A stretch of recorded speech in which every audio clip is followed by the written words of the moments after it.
Let us consciously engage in spiritual practice together. We invite you to settle in, center yourself in this moment, and find that sacred place within where spirit is all there is. Our centering time today will be led by Eddie Cash Dudley, but first, we're going to begin with an affirmative prayer.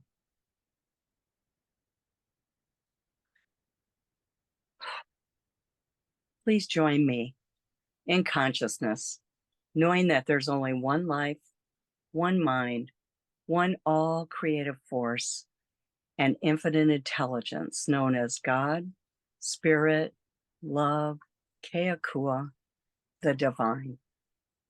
This one mind is the originating cause of all life, seen and unseen, known and unknown.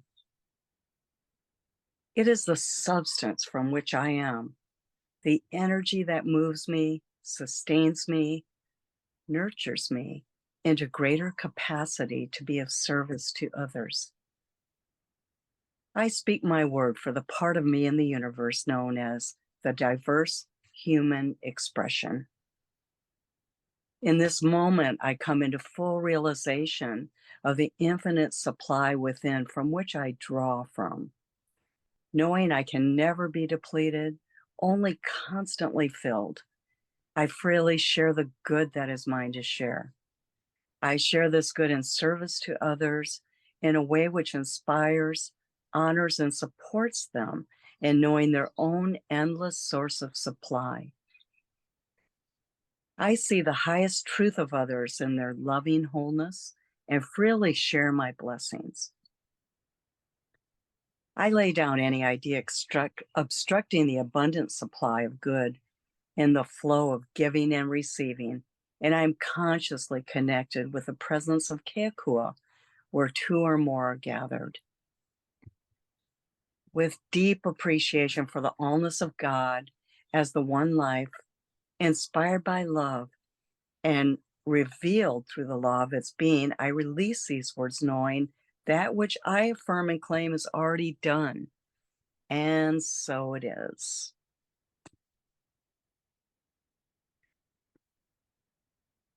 Thank you, Kim, for that wonderful spiritual mind treatment, affirmative prayer. So today I'm going to read to you one of Ernest Holmes' most powerful meditations. This comes from a class that I'm taking, Self-Mastery with Reverend Nadene. And I was so impressed by it as it was part of our lesson plan for this week. So I'd like you to close your eyes. It's a little bit long, but listen to the words of Ernest Holmes in what is considered his most powerful meditation. It is entitled, I Am Not Bound by Any Mistake. Let us now let go of everything and enter into the consciousness of that which we believe. The spirit within each one of us is God, and it is perfect. It is love, reason, life, truth, and beauty. It is limitless and perfect and complete and whole. It knows no lack and no limitation. There is nothing we have done, said, or thought which rises up against us, which has power over us, or which limits us. There is no memory of fear, no condemnation for previous mistakes. With the desire to free ourselves from further indulgence in the mistake, the effect of the previous mistake is wiped out, just as light dissipates the darkness. The universe holds nothing against us. Consequently, every apparent shortcoming, which could be traced to some mental or spiritual infringement of the law, is not only removed, but the effect is healed. That means there is no history to our case. All of its history is this minute wiped out in the knowledge that today, the perfect law, the law of freedom, is the only law that is in our experience. We enter into that freedom with joy, free from every sense of sadness and burden. We enter into it with laughter, with lightness. We know that infinite wholeness is in us and through us and around us now, and we are conscious that we are renewed this moment instantly and perfectly after the image of perfection. We are today guided into right action in every exercise of our affairs. We are guided into the knowledge of happiness, of certainty, of wholeness, and of freedom. And we know that there is that subtle essence of the Spirit which emanates from us at all times, healing everything it contacts. By Ernest Holmes, I am not bound by any mistake. Thank you. Wow, Eddie, that was fantastic. Thank you for that beautiful time of spiritual practice. Would you like to have more of that sacred spiritual connection? Our minister is here to support you in learning to live from this place. And now, starting off our November theme, a consciousness of sacred service, is today's speaker, the amazing Reverend Dr. Nadene Rogers, with her talk entitled Servant Leadership. Please join me in welcoming Reverend Nadene. Thank you so much, Kim, and everyone who's participated in this wonderful time together so far. I love that meditation, Eddie, and I'm really glad that you chose that today. It's a nice foundation for talking about sacred service and building a sacred community. So aloha to everyone. I want to welcome you here again. And also just let you know how grateful I am to be with you and to have this opportunity to grow myself in spiritual community through this wonderful, wonderful group of leaders and members that I work with here. You know, at CSL West Hawaii, we learn how to apply practical spirituality in our everyday lives. And we do this based on the teaching of Dr. Ernest Holmes and his book called The Science of Mind and Spirit. And a lot of people say, what is science of mind? Is it Scientology? And we say, no. And then we say what it is, rather than trying to explain what it isn't.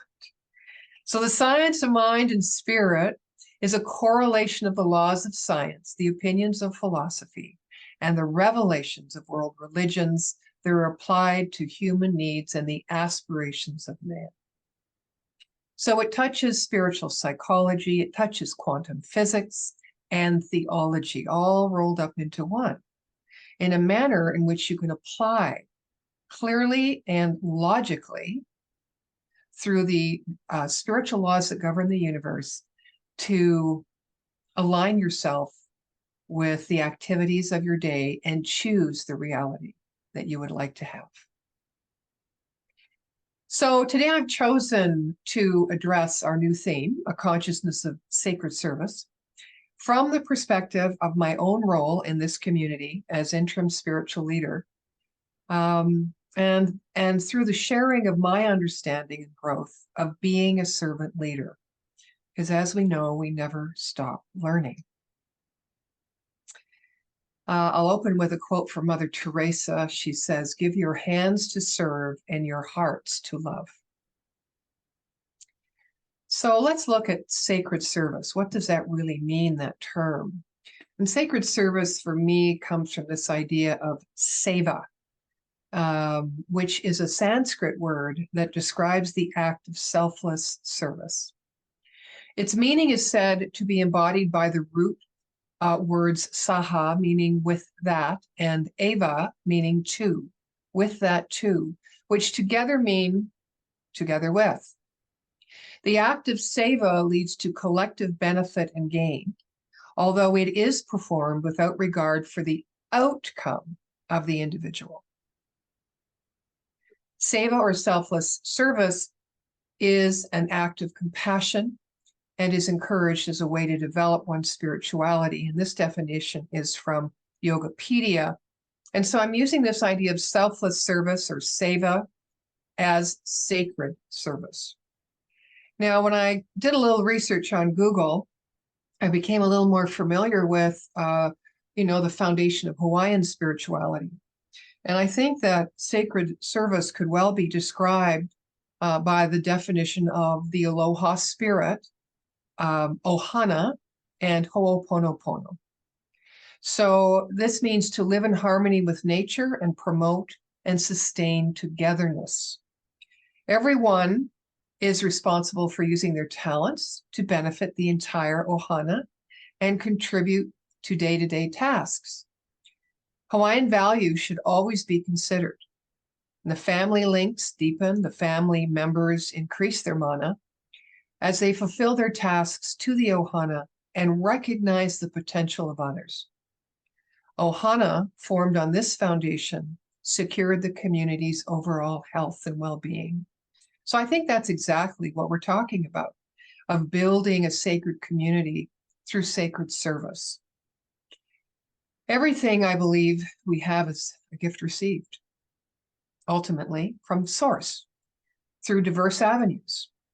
Therefore, our faith-filled response comes in the manner of how we say thank you, which includes first giving back a small portion from whence it came, to be multiplied in our own soul's mission and purpose.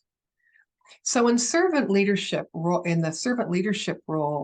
I believe that I give back by seeing and supporting the acceptance and expression of Source being in, as, and through all. Now, this automatically means to me that I am not above, I walk alongside. We all walk each other home. It also means that I need to be very clear about not creating codependent or dependencies in relationship with congregation members, but instead teach the science of mind principles, which include the spiritual laws that govern the universe, which are universally applied to everything, no matter what faith you may practice, so that people can empower themselves and live their own best life. So I'm more of a facilitator or guide, right? Mahatma Gandhi said the best way to find yourself is to lose yourself in the service of others. Now, in every organization, be it corporate or not-for-profit, religious or otherwise, there's always this common conversation of resistance running when you have a top-down or traditional leadership model. And it is stated to be most often controlling and exclusive, which perpetuates the historical roots of supremacy, keeping spirits rather broken because they're unexpressed. It keeps creativity and productivity, therefore, at a minimum.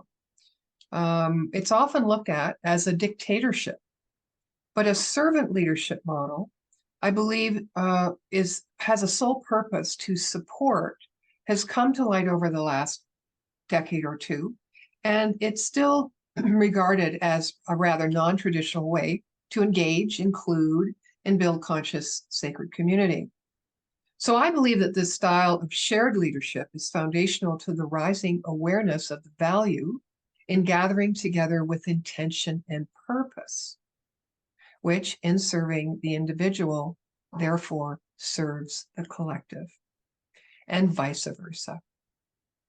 Servant leadership is really the only type of leadership that can call forward that deep feeling, deep-rooted sacredness of self with the self and self with others.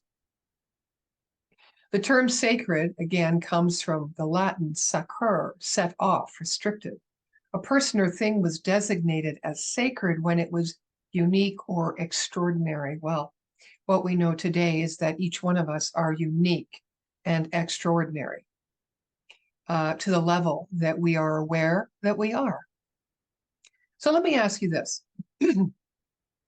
When you walk into a room full of people, say you know them or say you don't know. Do you think, is there some tape going on in your head? Here I am, or are you more aware of the energetic goodness and beauty of those coming into your energetic field as you enter the room? This is something that I had to learn because my naturalness, as how I created my identity, was as a performer, right? The show must go on. And I knew and I understood and I felt comfortable presencing in that way, taking command, if you would, right? But I had to learn to step back and to respond to what I grew in my perception as the beauty and the sacredness of all life, and that everything was connected and imbued equally with this inherent consciousness and the attributes thereof, right? So I went from trying to make an impression so that I felt special and worthy to letting all of that really go. And I listened more and I watched more. And when I spoke, I was very clear on what I wanted to say instead of just being white noise in my own head. And I'm sure in the heads of everyone else, right? I think when we come in and we say, there you are, and we step back, it's a real comfort to all in our presence because I think they immediately feel seen, heard, and held. It's so important that above what you give or the manner in which you give, how others are made to feel in your presence. As everything is energy, that truth is eternal, right? And so it makes me think, does my service expand and enliven the energy of another and bring hope and comfort?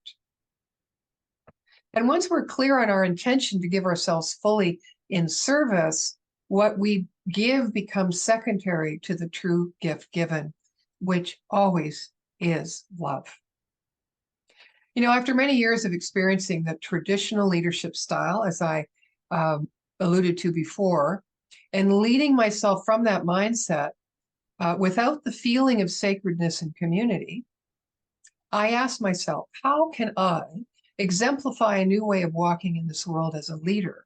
And what then might be extraordinary and sacred about building community? Excuse me. So here are three of the concepts I addressed when I was moving from traditional to servant leadership. And a bit later on, I'll let you know what my growing edges are now as I'm growing and expanding as a servant leader. So the first was, I knew I needed to guide and hold space for all to work towards a greater cause, which could not be accomplished alone by any one person. Okay? So the greater cause was, and really remains today, unity.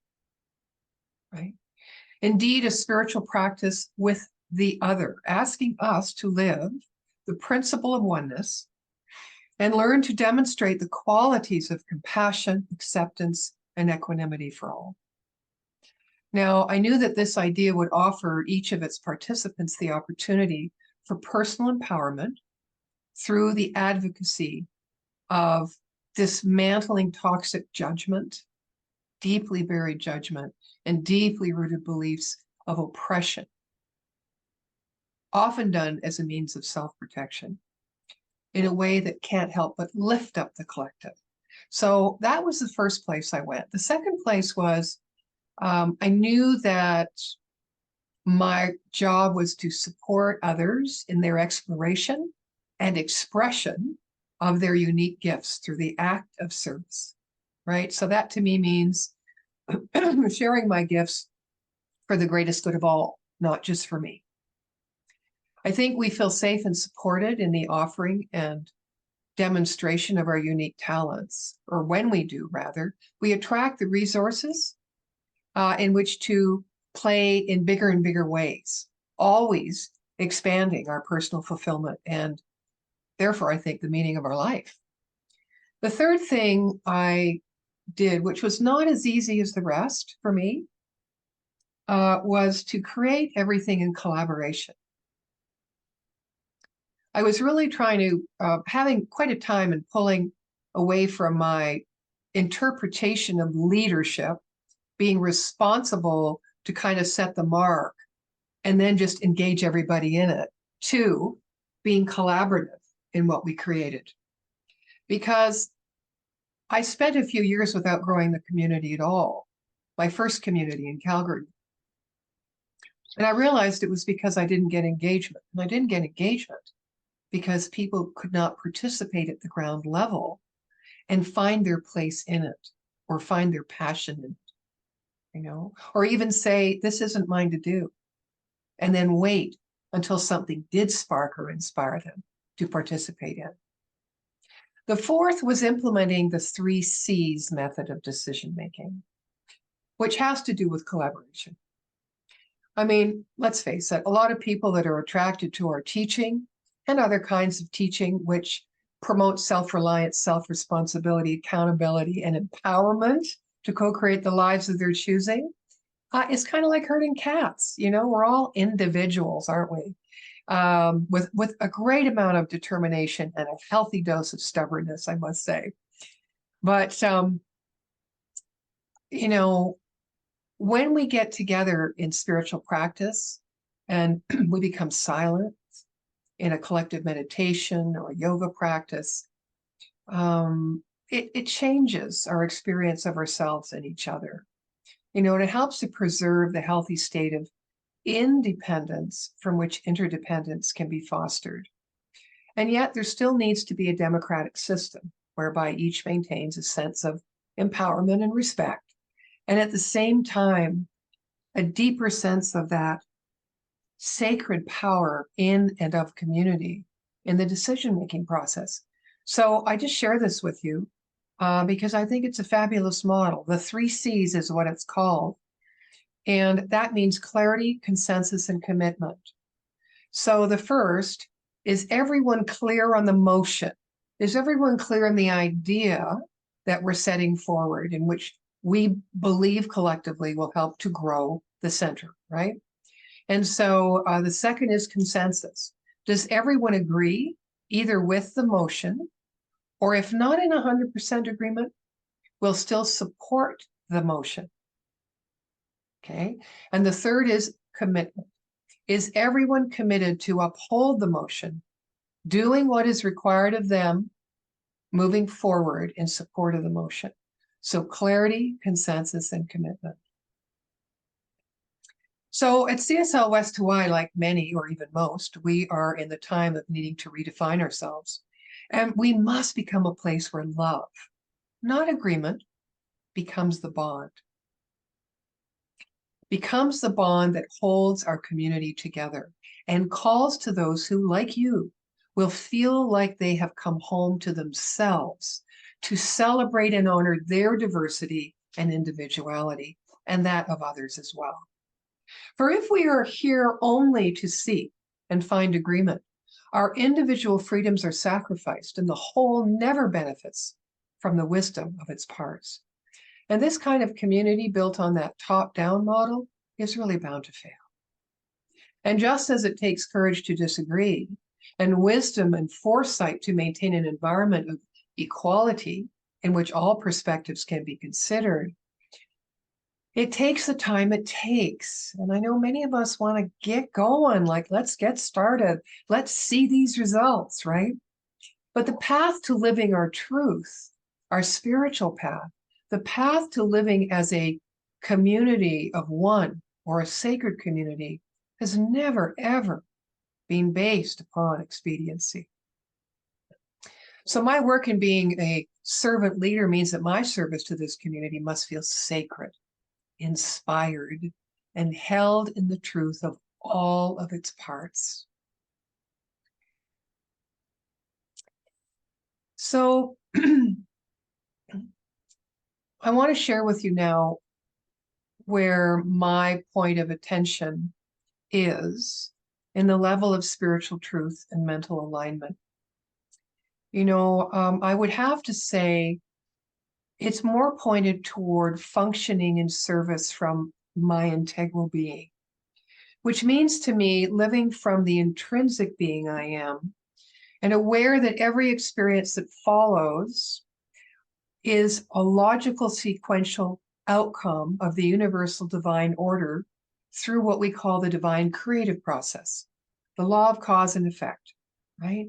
Where this individual, invisible, potent seed of thought that we plant in our own mind for our own lives is acted upon by the law of our being, which is our subconscious mind or the creative medium, and it moves through into an experience or form in our life, right? So, and I constantly recommit and submit myself to this process, and my inner nature becomes one with my outer nature, and my purposeful efforts become effortless.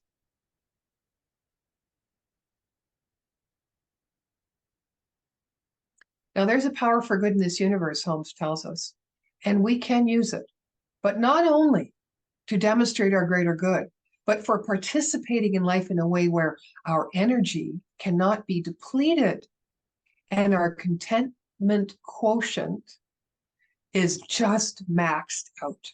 And that's how I feel doing leadership in this way of being a servant leader. My effort becomes the outcome of the undivided energy within my divine self. Okay? And from that, I am capable of pressing myself into sacred service. Now, I've cautioned myself many a time not to also get lost in the outcome, the goal, right? Turning all my mental energy over to my imaginings of its possibilities so that I can transfer my energy to the task at hand, which, when done with my full attention, will automatically bring my goal nearer to me. The message here is that while our attention is on the goal, our attention should be on the process.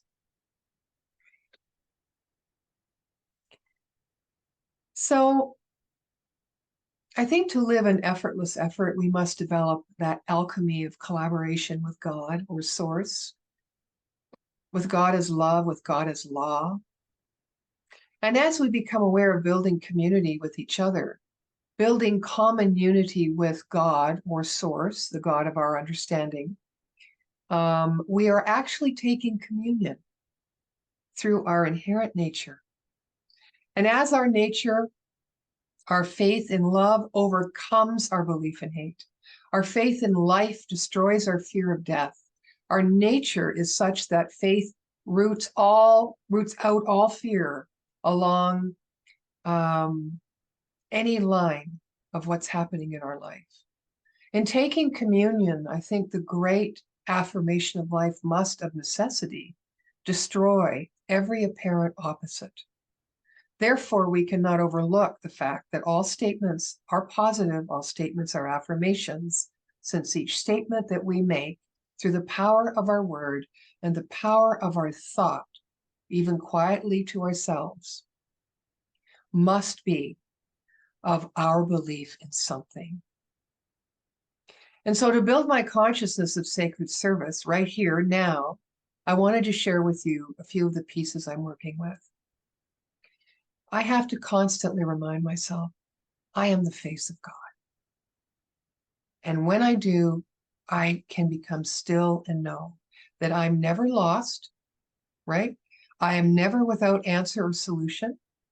If I'm coming up against something that I can't intellectually think myself through, I'm just exploring, right? It's a way of self-allowance. Helps me move deeply through the paradox into my own feeling of calm and acceptance. And right there is the state of being present. Okay?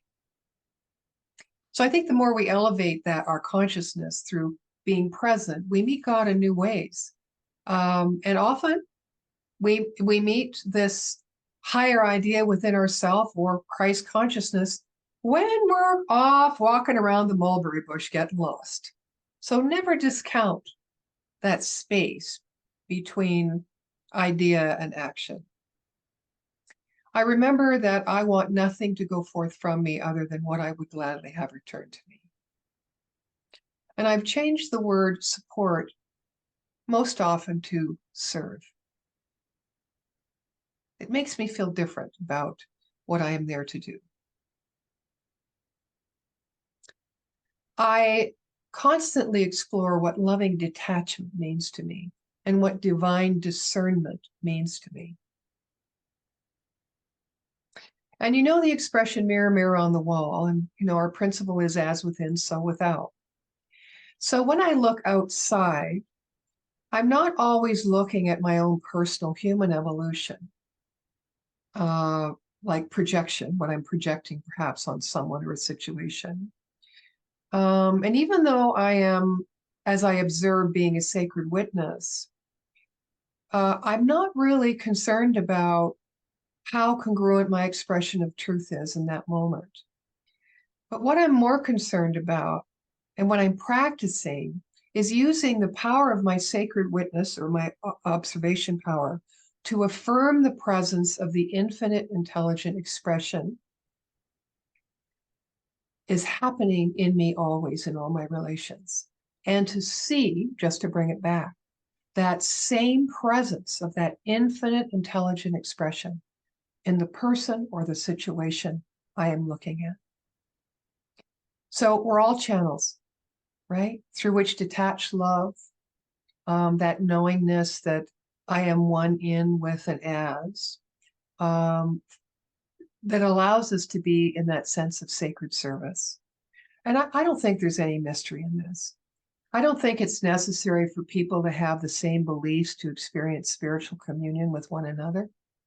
Communion happens in spite of our mind, not because of it. Communion will only happen to make service in a community or to one another sacred through the extension of love and acceptance of ourselves, of others, and of others in relationship, right, with others, or ourself in relationship with others.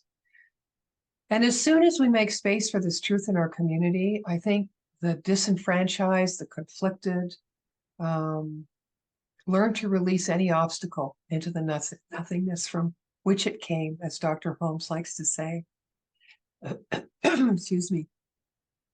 So in closing, you know, Jesse Jackson, in the 1984 Democratic National Convention, this was on July 17th, actually, is very famous for one of his statements, and I want to share that with you. If in the high moments I have done some good, offered some service, shed some light, healed some wounds, rekindled some hope, or stirred someone from apathy and indifference, or in any way along the way helped somebody, then this campaign has not been in vain.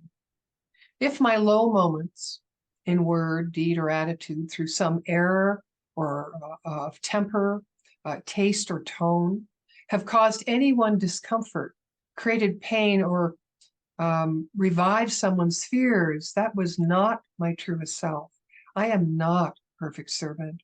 I am a public servant, doing my best against the odds.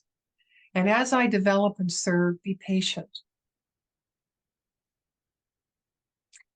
God is not finished with me yet. So to conclude on a personal note, you know, I've often wondered if I had made my life path in agreement with societal pressures pushing against me, how would I be different?